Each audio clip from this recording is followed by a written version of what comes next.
Hey guys, good morning. So in this workshop, I'll be talking about 4 companies और ये चारों के चार कंपनीज बहुत अच्छे रिजल्ट्स किए Q3 में. अब अलग अलग सेगमेंट्स में हैं तो एक एक करके बात करेंगे. पहले बिजनेस मॉडल की, फिर Q3 नंबर्स की.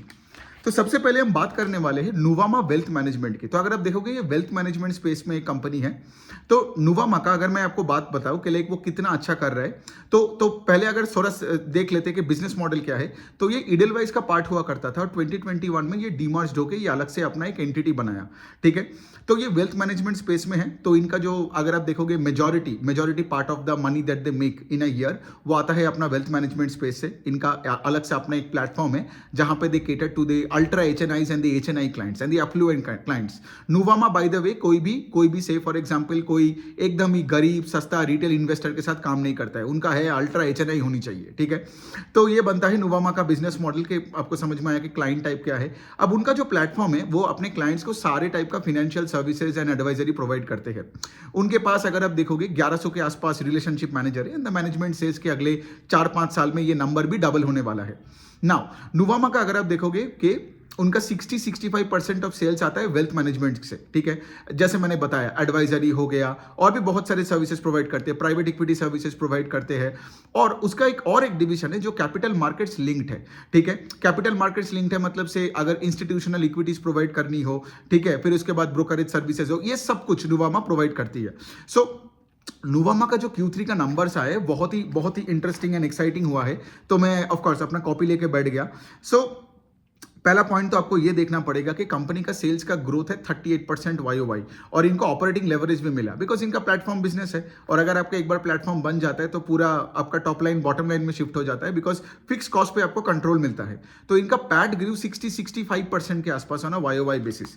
तो बहुत ही अच्छा है. अगर मैं इनके साथ दो और इनका कॉम्पिटिटर का बात करूं, जैसे एक आप देखोगे प्रूडेंट एडवाइजरी करके कंपनी है जो एक म्यूचुअल फंड डिस्ट्रीब्यूटर है और तीसरा है आप देखोगे IIFL वेल्थ करके. ठीक है. तो वो भी एडवाइजरी स्पेस में है. इन तीनों में मुझे नुवामा सबसे अच्छा क्यों लगता है मैं आपको बता रहा हूं बिकॉज अगर आप देखोगे वो दोनों पर्टिकुलर बिजनेसेस उनका ग्रोथ है बिटवीन 25 एंड 30%. सेल्स का ग्रोथ का बात कर रहा हूं. और नुवामा अगर आप देखोगे their sales is growing around 38-40% के आसपास. तो Nuvama has a higher pace of sales growth than the other two competitors.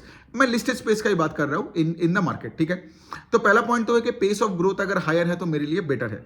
दूसरे साइड में अगर आप देखोगे 1 ईयर फॉरवर्ड अर्निंग पे बोथ IIFL वेल्थ. ठीक है. And second is prudent. उनका कुछ आप देखोगे कुछ 35 times 1 year forward year earnings पे वो लोग ट्रेड कर रहे हैं 35 to 40 टाइम्स अर्निंग्स में. नुवामा अगर आप देखोगे Nuvama is trading at around 25 times 1 year forward earnings. ठीक है. तो मुझे यहां पे नुवामा में पेस ऑफ ग्रोथ भी बेटर लगता है और स्टॉक भी सस्ता लगता है कंपेयर टू इट्स कॉम्पिटिटर्स. कोई रिकमेंडेशन नहीं है. मेरा काम है सिर्फ आपको रिजल्ट्स बताना और उसके साथ साथ मेरे दिमाग में जो चल रहा है जो कुछ इनसाइट्स है वो मैं बताते जाता हूं. ठीक है. तो यही है. और अगर आप नुवामा में अगर आप देखोगे कि टोटल ग्रोथ जो है वो उसमें से तो 38% का जो टोटल ग्रोथ है. ठीक है. लेकिन उनका जो मेन डिवीजन क्या है मैंने बताया वो है आपका वेल्थ मैनेजमेंट का डिवीजन. दैट ग्रू 18% लेकिन टोटल ग्रोथ हुआ 38%. तो इतना ज्यादा ग्रोथ ओवरऑल कैसे बना बिकॉज उनका जो कैपिटल मार्केट सेगमेंट है that grew almost 80% YOY basis में. आप सबको ही पता है राइट कि अभी पूरा बुल मार्केट चल रहा है. पिछले 1-1.5 साल में आप देखोगे अक्रॉस द स्पेक्ट्रम वेदर आप ब्रोकरेज कंपनी हो या AMC हो या डिपॉजिटरी हो सब ने भर के पैसा छापा है बुल मार्केट में बिकॉज बुल मार्केट में जितना वॉल्यूम्स बढ़ता है उसके अनुसार पूरा कैपिटल मार्केट का पूरा इकोसिस्टम पैसे बनाता है. ठीक है. तो ये इकोसिस्टम इधर एक साथ पैसे बनाता है और बियर मार्केट में देखोगे पूरा एक साथ इकोसिस्टम भी थोड़ा बहुत हर्ट होता है. ठीक है. तो ये तो हम देखते ही रहते हैं. लेकिन हैविंग सेड दैट नुवामा का जो कैपिटल मार्केट का जो स्पेस है दैट ग्रू 80% और कैपिटल मार्केट्स में जैसे मैंने आपको बताया राइट आप देखोगे कि like investment banking services institutional equities ये सब ये लोग प्रोवाइड करते हैं अपने HNI क्लाइंट्स को. दूसरा चीज नुवामा क्या करता है बहुत अच्छे तरीके से वो है कि क्रॉस सेल करता है. क्रॉस सेल मतलब क्या. अगर लेट्स से फॉर एग्जांपल अगर आपने किसी को इन्वेस्टमेंट बैंकिंग सर्विस दिया तो उसको आप एडवाइजरी बिजनेस पे भी क्रॉस सेल कर सकते हो जो उनका मेन है प्लेटफॉर्म में लाओ एंड ऑल दैट. और इनका जो RMs है वो एकदम स्पेशलाइज्ड बंदे हैं जो रिसर्च करते हैं. ऐसा नहीं कि लाइक सिर्फ एक डिस्ट्रीब्यूटर है जो ऐसे ही आपको कुछ भी म्यूचुअल फंड छाप के निकल गया. गया। आज नुवामा हो या प्रूडेंट हो, सबका अगर आप कॉन कॉल पढ़ोगे तो एक चीज बार बार बोल रहे हैं कि वेल्थ मैनेजमेंट स्पेस में तो आप सबको पता है कि अगले 5 10 15 साल में इंडिया तो अभी एकदम एक नेसेंट स्टेज में है। लेकिन आप देखोगे ना, इवन रिटेल इन्वेस्टर्स में भी सबको चाहिए एक प्राइवेट वेल्थ मैनेजर, सबको चाहिए एक मेंटर, सबको चाहिए कोई ऐसा एक बंदा जो उसको सिखाए और पैसे को स्ट्रक्चरली बनाए और अपना पोर्टफोलियो को बढ़ाए। पहले क्या होता था कि चलो एलआईसी ले लो, एफडी ले लो, बात खत्म करो। लेकिन बात अभी धीरे धीरे करके, सो ये एक मेगा ट्रेंड है इन कैपिटल मार्केट्स, इन से for example wealth management. End of course मुझे लॉन्ग टर्म का आपको बताना ही नहीं है कि इंडिया में वेल्थ मैनेजमेंट का क्या स्कोप है। I mean the entire space can grow multifold in the next 10-20 years. But having said that, हमारा काम है बिजनेसेस को ट्रैक करना और उसके साथ आगे बढ़ना। तो जैसे मैंने यहां पे नुवामा बताया, प्रूडेंट बताया, और तीसरा है आपका है आईआईएफएल का वेल्थ के बारे में बताया और थोड़ा कंपेयर करके भी दिखा दिया, तो आपको थोड़ा बहुत पर्सपेक्टिव मिला। अब हम थोड़ा बात करते हैं दूसरे कंपनी की, वो है कि सेनको गोल्ड। सेनको का तो पहले से ही हमें पता था कि लाइक उसका सेल्स ग्रोथ क्या था बिजनेस अपडेट में, लेकिन यहां पे सेनको गोल्ड का क्या हुआ, तो पहले सेल्स ग्रोथ का बात करते हैं, 24% वाईओवाई, ठीक है। लेकिन यहां पे क्या हुआ, उनको ऑपरेटिंग लेवरेज नहीं मिला, so the PAT grew only 6% on a YoY basis. Senco का भी क्या है, वो ईस्ट इंडिया से चालू होने वाला company, retail jewellery business north पे बहुत अच्छा फोकस कर रहा है। और अगर आप देखोगे धीरे धीरे करके साउथ और वेस्ट और सेंट्रल इंडिया में भी 2-2, 4-4, 6-6, 8-8 दुकान खोलने लग गया है। तो ऐसे बिजनेसेस मुझे क्यों अच्छा लगता है, because these are the ones who are scaling up, ठीक है। क्योंकि देखिए टाइटन ऑलरेडी फैल चुका है, ठीक है। अगर आप टाइटन लोगे, एक निफ्टी स्टॉक लोगे, देखो मैं ये भी नहीं बोल रहा हूं कि सेनको लो, मैं ये बोल रहा हूं कि मेरा माइंडसेट वैसा है कि ऐसे कंपनीज मुझे लेना है जो मार्केट लीडर के पास पहुंचे and growing at a faster pace than the market leader, ठीक है। वरना क्या है, क्योंकि अगर टाइटन 20% से ग्रो कर रहा है and my company is growing at a pace which is lower than the market leader, मतलब मेरा कंपनी मार्केट शेयर गवा रहा है ना। तो आज अगर आप देखोगे कल्याण ज्वेलर्स जो इंडिया में 40% से ग्रो किया अपना सेल्स को, सेनको ने 24-25% से ग्रो किया, इसका क्या मतलब, they are all growing these two businesses. जो टाइटन का रेप्लिकेट मॉडल ही है ना, B2C ज्वेलरी बिजनेस है, वही गोल्ड ज्वेलरी बेचता है और वही आपका डायमंड ज्वेलरी जिसको आप स्टडेड बोलते हो, है ना। तो इसका क्या मतलब, इसका मतलब, लेकिन having said that I need the businesses to grow at a faster pace than Titan, है ना। तो ताकि ये और मार्केट शेयर कैप्चर करे both from organised and unorganised, और ये अपने शेयर होल्डर को ज्यादा रिटर्न दे पाए। तो इस एंगल से मैं बात कर रहा हूं। सेनको का पॉइंट ये है कि अगर आप देखोगे सेनको का जो मेन अभी काम करना है वो उनके मार्जिन पे काम करनी है, क्योंकि सेनको का भी अगर आप देखोगे 2 टाइप का मॉडल है, वो उनका फ्रेंचाइज करते हैं टायर 2 टायर 3 सिटीज में। लेकिन जो मेन, अगर लेट्स से दिल्ली में जब गया सेनको, तो दिल्ली में जो मेन लेट्स से अगर कॉनॉट प्लेस में उन्होंने दुकान खोला, तो वो कंपनी ऑन कंपनी ऑपरेटेड होते हैं, ठीक है। सो उनका कोको और फोको डिपेंड्स ऑन द लोकेशन। जितना वो गांव की तरफ जाएंगे वहां पर उनको वॉल्यूम खेलना है, इसलिए फ्रेंचाइज ओनर को दे देते हैं। तो फिर क्या होता है, उससे अपना कॉस्ट पे भी उनका कंट्रोल होता है। और दूसरे साइड में अगर आप देखोगे, जितना वो मेन शहरों पे रहेगा, बड़े बड़े दुकानें खोलेंगे, राइट, बिकॉज उसमें आपका फिक्स कॉस्ट ज्यादा होता है, तो वहां पे they want a company owned company operated store, वो किसी और को फिर रिस्पॉन्सिबल नहीं करेगा। सेनको का भी मेन काम क्या है, जो कल्याण और टाइटन के पास है, वो है कि अपना स्टडेड रेशियो को बढ़ाना, जो सेनको कर भी रहा है। अभी आप देखोगे कुछ 11-12% है ऑफ द टोटल सेल्स जो उनका स्टडेड में है। Studded is a high value margin product, ठीक है। लेकिन अगर आप टाइटन कल्याण को देखोगे, द स्टडेड रेशियो इज 25% के आसपास होगा दोनों का। तो इससे क्या होता है, आपका मार्जिन बढ़ता है and you can sell more value added products. ये जो डायमंड नेकलेसेस वगैरह हो गया versus let's say selling just plain gold jewellery, तो सेनको का ठीक ही है। अब तीसरा कंपनी का बात करते हैं, एथॉस लिमिटेड। तो ये भी एक B2C कंजम्पशन का एक बहुत अच्छा प्ले है, इसका कल ही रिजल्ट आया।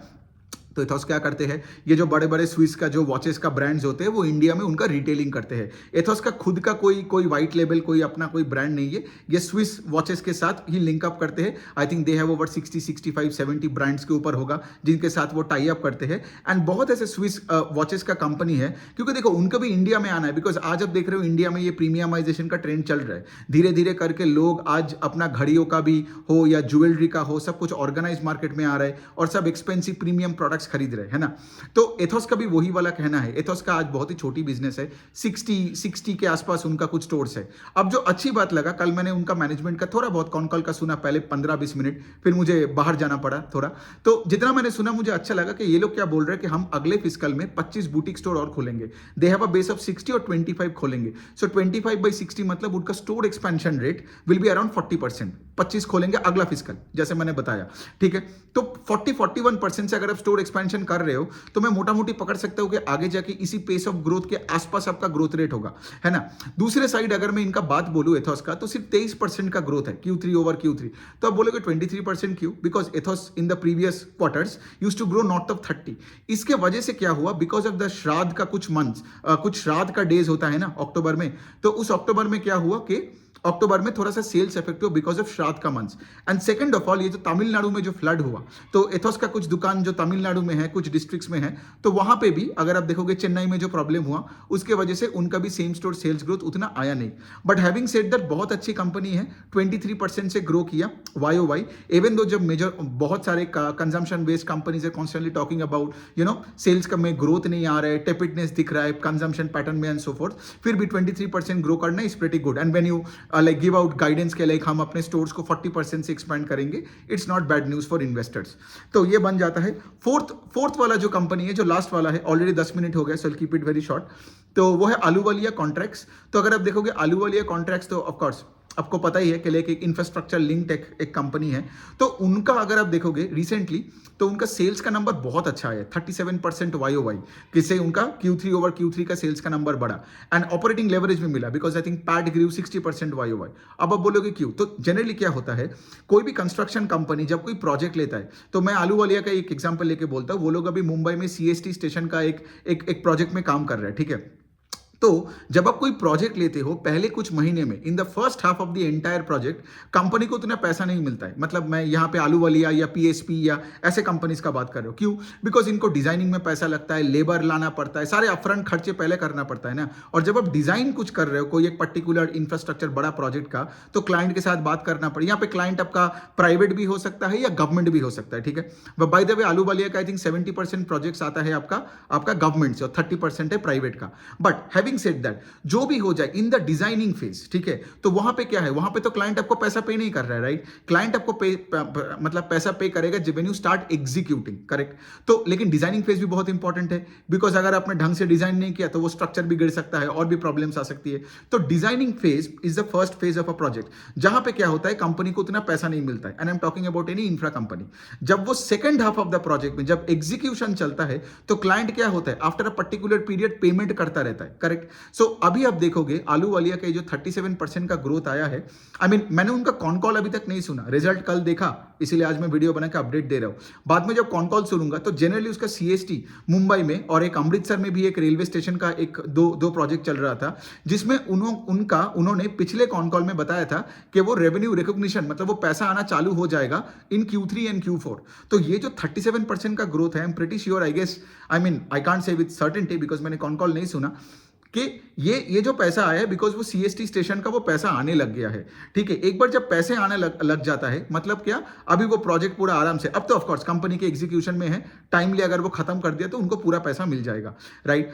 लेकिन यहां पे एक चीज देखना है, जो आलूवालिया का एक चीज अच्छा लगा, मैनेजमेंट ने Q2 में अपना गाइडेंस को 20% ही रखा था कि 20% से हम ग्रो करेंगे YOY, ठीक है, लेकिन 37% मारा। मतलब क्या, यहां पे एक्सपेक्टेशन जो था उससे डिलीवरी बेटर किया, राइट। तो ऐसे मार्केट को अच्छा लगता है, ऐसे स्टॉक्स ऊपर जाते हैं।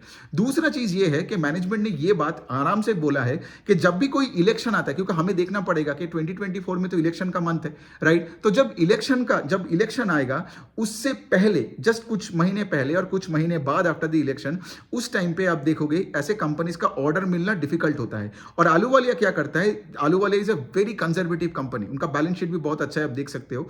आलूवालिया टाइप का कंपनी क्या करता है ना, ऐसे टाइम में वो लोग ऑर्डर्स भी थोड़ा कम लेते हैं, ठीक है। So going forward I am not trying to put 1+1 2 यहां पे नहीं कर रहा हूं कि लाइक आगे जाके प्रॉब्लम आएगा, पेस ऑफ ग्रोथ घटेगा एंड ऑल दैट, वो तो कंपनीज पे डिपेंड करेगा। You can always change your allocation accordingly as per the performance of the business. लेकिन ये बात आपको दिमाग में रखना है कि कुछ महीने बाद इलेक्शन आने वाला है, और उस टाइम पे सरकार, क्योंकि देखिए सरकार को इलेक्शन में खर्चा करना पड़ता है ना, उस टाइम पे थोड़ी कोई 2 महीने पहले कोई बोलेगा कि लाइक चलो ब्रिज बनाओ या चलो कोई एक हॉस्पिटल बनाओ और ये लो पैसा, है ना। उस टाइम पे तो सरकार को एकदम मेन एजेंडा क्या है कि हमें इलेक्शन जीतनी है, तो सारे पैसा जाएगा पोस्टर में, फिर दारू पे, फिर वो जो वोट बैंक होते हैं उस सब में मैं जा नहीं रहा हूं, but you get the point here, right. और जब भी उसके बाद जो पार्टी जीतेगी, उसके बाद 2-4 महीने के बाद से फिर से ये लॉन्ग टर्म वाले प्रोजेक्ट्स में गवर्नमेंट फोकस करते हैं, और तब भी जाके आलूवालिया, PSP इन सबको फिर से ऑर्डर बुक इनका बढ़ता जाएगा।